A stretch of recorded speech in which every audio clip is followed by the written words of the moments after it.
The sun vanished. Just like that. Gone. And the silence didn't just break. It shattered. A sound peeled the very air apart. A deep, guttural scream that was part rage, part alarm clock, part the cry of a prisoner finally free after 1,000 years. The vibration ran through my teeth, my eye sockets, resonating in my very bones. This wasn't a sound made by lungs. It was made by pure, concentrated hate. I kept running, but my head snapped back towards the tower.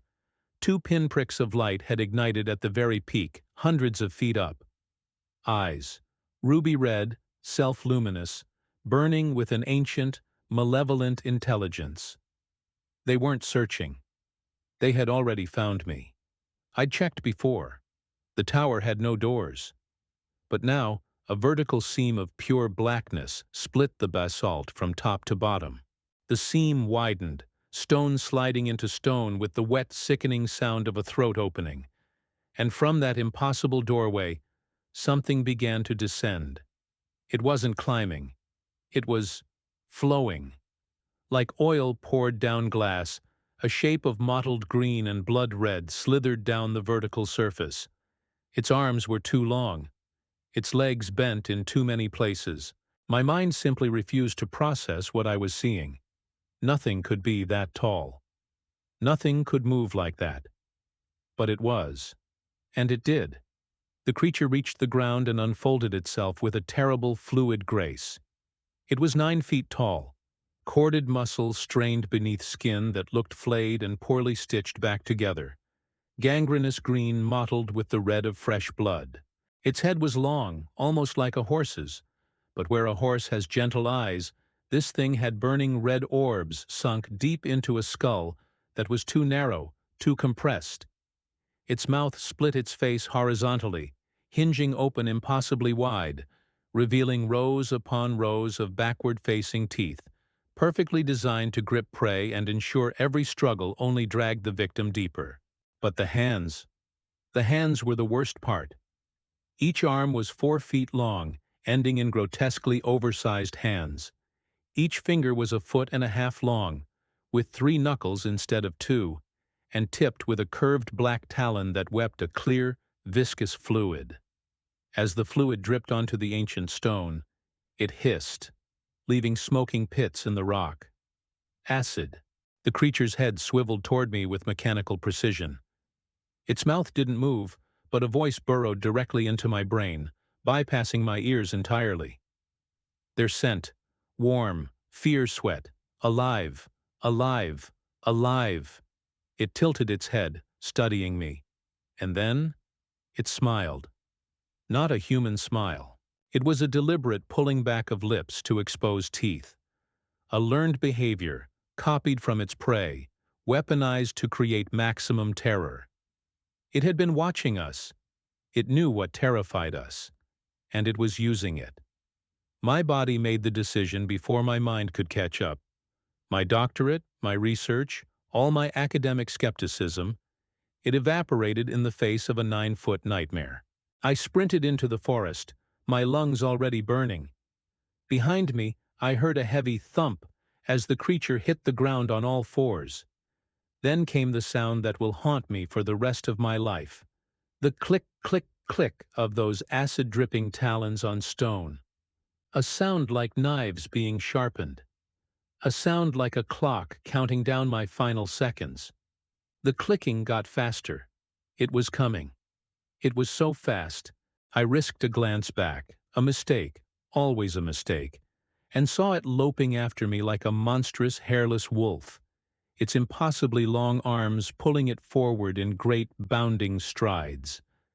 Its red eyes were locked on me with laser focus, its mouth hanging open, threads of saliva stretching between those backward-facing teeth.